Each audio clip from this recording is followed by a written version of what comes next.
அஸ்ஸலாமு அலைக்கும் வரஹ்மத்துல்லாஹி வபரகாத்துஹு.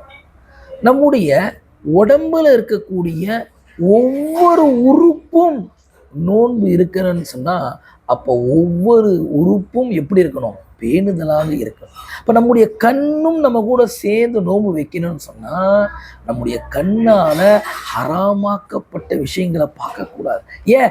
ஹலாலான விஷயம் மனைவியை பார்க்கறது, ரசிக்கிறது. ஆனால் நோன்பு வச்சுக்கிட்டு மனைவியை கூட இச்சையால பார்ப்பதை தவிர்க்கணும். அப்பதான் கண்ணு செய்யக்கூடிய நோன்பு.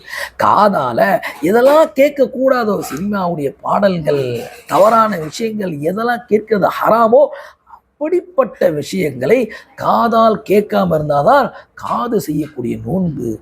வாயால எந்தெந்த விஷயங்கள், பொய், புறம் பேசுறது, இந்த மாதிரி தேவையில்லாத விஷயங்களை விட்டு தவிர்த்து இருப்பது வாய் செய்யக்கூடிய நோன்பு என்பதாக சொல்றாங்க. சுப்ஹானல்லாஹ்.